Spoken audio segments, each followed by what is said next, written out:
Welcome po sa aking YouTube channel. Ako ay nagkaroon ng desisyon na magkaroon ng YouTube channel kasi gusto ko pong ibahagi ang mga programa ng agrikultura sa ating bansa. At gusto ko pong liwanagin ang mga bagay-bagay na napapatungkol po sa pag-aalaga ng hayop. Alam niyo po, ang ating problema ngayon ay tungkol sa African Swine Fever na talagang naging sagabal para sa produksyon ng mga baboy sa ating rehiyon. Sa ating rehiyong Cagayan Valley. At syempre, dahil sa ito naman ay hindi lang problema sa Region 2, sa buong Pilipinas at sa buong mundo nagkaroon ng maraming problema. At nagkamatayan ang mga baboy, hindi lamang dito sa Region 2, kundi pati na rin sa ibang region dito sa ating bansa, lalo na ang Region 3 at Region 4A. At ngayon ay gusto kong magbigay ng mga paalala at kung ano yung mga naranasan ng ating mga kababayan, lalo na yung mga producer ng baboy dito sa ating region.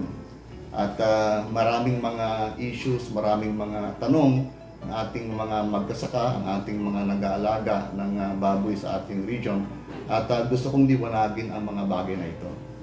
Unang-una, ang ating naranasan na African Swine Fever sa ating bansa ay isang napakamalala dahil nga sa maraming mga baboy ang kinitil at tuloy nagkaroon po ng problema sa ating industriya ng pagbababoyan. At syempre, maliban doon sa ayaw kumain yung ibang tao ng mga baboy na kahit na hindi naman apektado ng African Swine Fever. Subalit gusto nating linawin yung mga issues na napapatungkol sa African Swine Fever. Alam niyo po, ang African Swine Fever ay isang sakit, isang viral disease na very resistant, die hard kung tawagin. Kung maalala nyo yung pelikula na Die Hard, itong virus na ito ay die hard din. Kahit na sa freezing point, mabubuhay ang virus na ito. Kahit na acidic yung lugar at kahit na napakainit, ay mabubuhay pa rin ang virus na ito. Kaya sa ating bansa at sa ibang bansa, lalo na yung mga malalamig na lugar, ay talagang tinamaan pa rin. No? At ang ating trend sa ngayon ng African Swine Fever ay bumababa naman sa panahon ito. Dito sa ating region, ang African Swine Fever ay bumaba sa kaso. Ang huli na lang na kaso natin ay nung May 8, 2020 at dito po sa probinsya ng Isabela. Nababalikan ko yung African Swine Fever. Nabanggit ko na kanina na ito'y sakit sa baboy na hindi ito threat sa tao kasi hindi mahahawa ang tao sa sakit na African Swine Fever. Ito po ang gusto kong linawin kasi yung mga ibang mga tao, mga consumers, paano kung meron ng African Swine Fever sa atin, mahahawa tayo pag nakakain tayo nun. Ang totoo po niyan ay hindi po apektado ang mga tao pag sila ay nakakain ng kahit na kontaminado ng African Swine Fever virus. At maganda naman na hindi nga apektado ang mga tao, pero ang nakatakot niyan ay ang ekonomiya naman ng ating lugar, lalong-lalo na sa swine industry, na pag tinamaan ng African Swine Fever, totally mawawala ang investment. Ang ibig sabihin, 100% kasi ang mortality rate pag ikaw ay tinamaan na.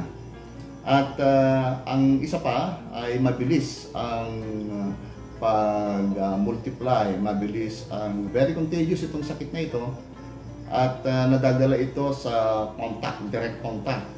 Kung halimbawa, meron tayong nadala o nabili na karne na kontaminado, o di kaya may nagbenta sa atin na yun pala ay smuggled, undocumented yung karne. Ang problema niyan, pag talagang kontaminado yan at proven sa laboratory test, At pag yan ay dinala sa inyong bahay at kayo ay naghugas, hinugasan nyo yung karne na yon at yung tubig naman ay nadala sa kanal at napunta sa mga babuyan, ay posible na magkakaroon ng African swine fever din yung mga baboy sa inyong kapitbahay.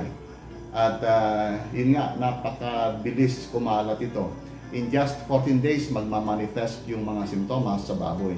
At ang kadalasan na nakikita sa African swine fever, no, sa physical na anyo ng ating mga baboy ay namumula ang kanilang mga ang kanilang balat. At meron din yung sinisipon, inuubo, ayaw kumain, wala nang ganang kumain at nangihina. So ito yung mga ilan sa mga simptomas. Pero ang problema, may mga kaparehas na ibang sakit. Yung mga simptomas na ito ay parehas sa ibang sakit, gaya ng classical swine fever or classical swine flu. So ang pinakamabuti, ang pinaka-accurate na diagnosis ngayon ay sa polymerase chain reaction. So ito yung PCR test na ginagamit sa laboratory at ito yung gold standard para ma-detect kung talagang ang baboy ay kontaminado ng African swine fever o di kaya ay dahil dun sa blood test, yung blood sample na kinuha dun sa mga babuyan ay nag-positive sa PCR test, African swine fever test. At ito yung mga bagay na kailangan mga bagay-bagay na kailangan natin linawin, lalong-lalo sa ating mga nag-aalaga ng baboy. Nang sa ganun ay makapagpatuloy sila, at may mga bagay lang na ating kailangan sundin, gaya ng huwag magdala ng kontaminado, yung mga undocumented, ibig sabihin hindi dumaan sa proseso, hindi dumaan sa slaughterhouse, kung saan-saan lang kinatay yung baboy, ay huwag po tayong bibili ng gano'n. Ito yung fundamental na guideline para sa ating mga consumers. Kung ayaw nating matamaan o magkasakit ang ating mga alaga, kung tayo ay nagdadala naman ng mga karne o di kaya baboy na yun pala infected na ng African swine fever, at dadalhin natin doon sa ating pen, kasama yung mga dati nating mga baboy, ay possible po na matatamaan at magkakaroon ng sakit nga itong mga baboy natin, at posible rin na mawala ang ating investment. Kasi gusto kong ulitin na ang mortality rate ng ASF ay 100%. So, ganoon po katindi ang sakit na ito. At marami pong mga tanong, sinubukan po namin na kunin yung mga tanong ng mga kababayan natin, mga kaibigan natin, at mga nag-aalaga ng baboy, at gusto po nating sagutin yung mga katanungan po ng mga yun. Unang-una po ay si Miss Christine o Tintin. Ito po ang kanyang katanungan. Pag nakain po ng tao iyang baboy na may sakit na ASF, anong magiging epekto sa tao? At yung pangalawa niyang tanong ay saan nakukuha ng baboy ang ASF? Ang African swine fever virus ay andyan lamang, at kung ito ay nagsimula sa Africa at napunta doon sa Europe at napunta na ng Asia, nasa ating lugar na, ang sakit na ito ay andyan na sa ating environment. At syempre, ang mga baboy na kung saan na-expose ang mga viruses na ito sa baboy ay possible talagang tamaan. So yung tanong na kung halimbawa ang tao nakakain ng kontaminadong baboy, magkakasakit ba yung tao? Hindi po magkakasakit yung tao. Kasi ang tinatamaan lang talaga, kaya tinawag na African swine fever, ay sa mga baboy lamang ito tatamaan. So it's very specific yung virus. At yun nga lang, kako nga, matindi ang sakit na ito para sa baboy, pero yung threat sa tao ay wala pong threat.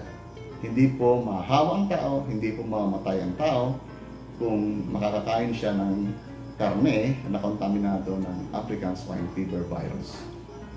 Pangalawang tanong ay galing naman kay Miss Crisel Paclev Sabi niya, is there any effect po ba sa texture and appearance ng pork kapag affected ng ASF ang isang baboy? Ang kontaminado ng ASF. Kasi kung sa tinatawag nating lesion o yung ano ba ang nangyayari doon sa karne mismo, sa karkas mismo. Ang mga sinyales, ang mga makikita doon ay hemorrhagic o di kaya ay mamula-mula. Yung namumuo yung dugo nakikita. May mga pinpoint na mga hemorrhages o pagdurugo, pero clotted na yon. At ang isa pa ay may amoy din. May amoy na hindi maayos na amoy, hindi masamang amoy ito. At syempre dahil nga sa hemorrhages na yon ay medyo malansa. At isa pa, ang baboy na apektado o kontaminado ay hindi po magandang itsura at kung minsan ang sabihin ng mga tao ay nakakatakot dahil nga sa may pinpoint hemorrhages, may talagang sobrang dami naman na bloody na talaga. At yun po ang makikita po nating senyales. Pero kako nga, ang ASF naman ay halos kaparehas sa ibang sakit.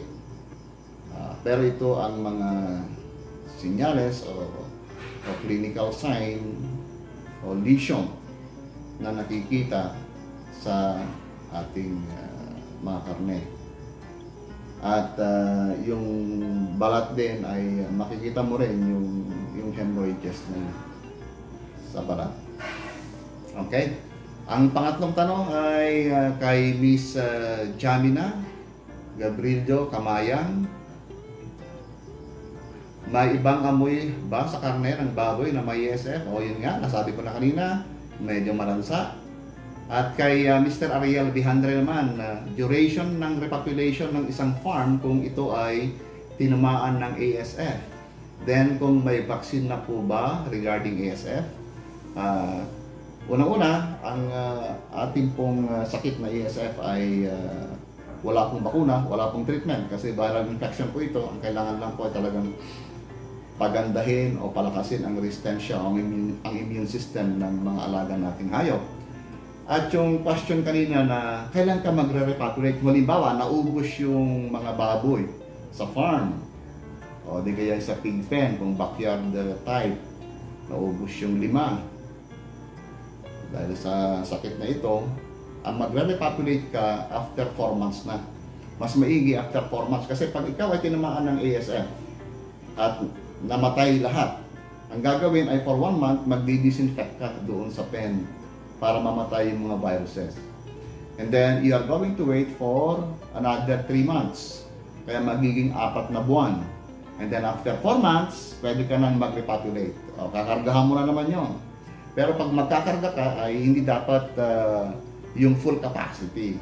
Mga 20% lang muna. And then susunod na hanggang sa mapuno na. Padagdag na padagdag hanggang sa mapuno sa full capacity nung pig pen natin. Okay? Now, number 5 kay Miss Ali Bot or Natalie Estela. Sa gaya naming nasa labas ng bansa na rare at mahal ang binibiling karne ng baboy, how would we know if infected po ang iyong pork po? Lalo minsan galing Kenya ang nabibili po. So, sa mga kababayan natin na nasa ibang bansa, at alam po naman natin na kahit kayo po yung nasa ibang bansa ay kumakain pa rin po kayo ng karne ng baboy. At yung pong inyong pag-aalinlangan tungkol sa paano natin malalaman na kung yung pork ay infected. Nabanggit ko na kanina na sa pamamagitan po ng laboratory test, ito po yung PCR test. Yan po yung talagang pinaka-accurate na pamamaraan para ma-detect po ang ASF. Kaya kung tayo bumibili ng karne sa palengke, kahit saan man, sa physical appearance lang tayo tumitingin. Pero syempre, meron naman tayong mga tinatawag na regulatory government agencies na chine-check nila sa meat inspection alone, sa slaughtering, malalaman na ng mga meat inspectors kung karapat-dapat na ilabas ang mga karne na yon na nakinatay for human consumption.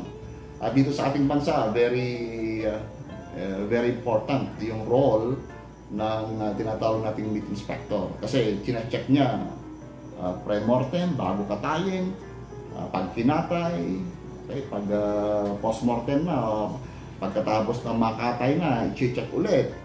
I-check ulit kung karapat-dapat ba o yung of quality ba yung karne na nakatay para sa palengke.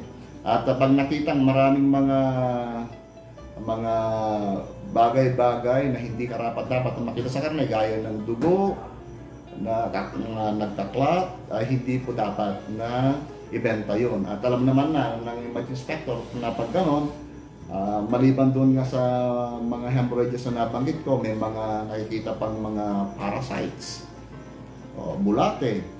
So yun ang mga senyales na hindi po dapat. Now, kako nga, ang virus ay napakaliit, hindi mo talaga makikita, pero meron tayong assurance na kung talagang diligent yung ating meat inspector ay magiging maganda ang mga karne palagi na ibinebenta sa ating mga palengke. Okay. At pang-anim, si Javier Aguirre. I saw a post from DA last May 12, 2020 that there were reemergences of ASF in many parts of the country, and Saguday was again included in the list of affected areas. Totoo po ba ito? Totoo po ito. Nagkaroon po ng kaso ng ASF sa Saguday, Quirino. At isa pong barangay lamang yon, pero ngayon po ay wala na. Kasi very prompt ang ating response, ang ating local government unit of the municipality of Saguday, at gawin din sa mga iba pang mga opisyales ng provincial local government, lalong-lalo na ang ating provincial veterinary office, at syempre sa tulong din ng DA, ng Department of Agriculture Regional Office, ay napuksa po yun. Kumbaga, na-control. Yung mga naiwan ay naikal. Ang ibig sabihin ng kaling, yung halimbawa, namatay yung 3 sa pen, yung mga naiwan ay subject for culling para maibaon na, para mawala na yung virus, and then with continuous disinfection ay mawala po yung ASF viruses doon po sa pen, para after 4 months ay pwede na namang makapag-alaga yung mga nag-aalaga. At totoo, in the municipality of Saguday, in the province of Quirino, ay tinamaan po yan, pero sa ngayon ay wala na pong kaso doon. Okay, number 7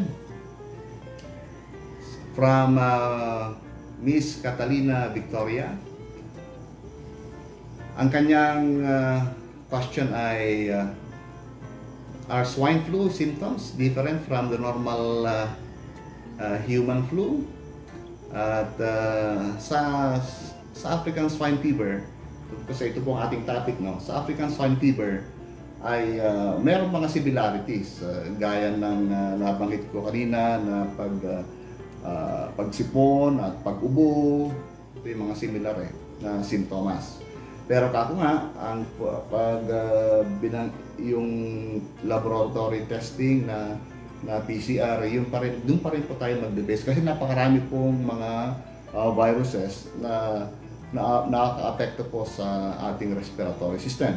In human, in animals, in swine, most especially, ay iba pong klaseng viruses o microorganism ang naka-apekto po sa respiratory system. Pero may mga similarities nga. At meron pa siyang isang tanong na sabi nga niya, ang tanong nga niya kanina dito, no?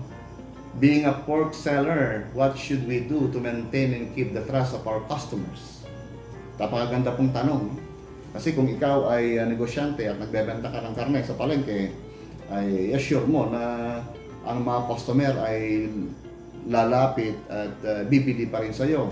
Hindi lang once, kundi pabalik-balik siya dapat. Pero syempre, yung quality of the product that you are selling. At yung karne na dapat may benta ron ay wala kong mga sinyales na ito'y magsasabi na deteriorated ang iyong ibinebentang karne. Sa appearance, sa amoy, at sa texture. Dapat hindi malambot, firm, dapat hindi mabaho o hindi malansa, at dapat wala kang makita na ibang bagay gaya ng parasite, bulate, at iba pang kulay. Wala tayong nakikita dapat na ibang kulay na, kundi talagang yung pinkish na karne. At pangwalo, si Jade Ivy Kapilitan. What is the mode of infection of African swine fever from pig to human? So, via ingestion of meat only? Ito po ang kanyang katanungan. Ang nabanggit ko kanina na ang African swine fever ay hindi nakakahawa sa tao. Pero ang mode of infection ay tama, by eating contaminated doon sa mga baboy. Halimbawa, kontaminado yung kanyang kinain na feeds. At halimbawa, meron tayong tinatawag na leftover or food scrap. Halimbawa, yung pamilya ay nakabili ng kontaminado ng ASF na karne at naghugas, o di kaya yung nung kumain na sila, may naiwan, may natira, yun ay food scrap, at ipapakain sa baboy nila, maaring tamaan ang alaga nyo. Kaya ito yung pinagbabawal, lalong-lalo na pag mga tinatawag nating smuggled. Halimbawa, merong isang baryo, meron parang tinamaan ng ESF doon. Pagkatapos kinatay nila at ibinenta sa ibang lugar, ay decontaminado na yun. Pag kontaminado, dadalhin sa ibang lugar na walang ASF totally, tatamaan yung farm o yung mga babuyan doon sa lugar na yun. Kaya kako nga, very contagious itong sakit na ito, kaya kailangan mag-iingat po tayo. Pag naluto ng mabuti, does cooking high temperature make the meat safe for eating? Dahil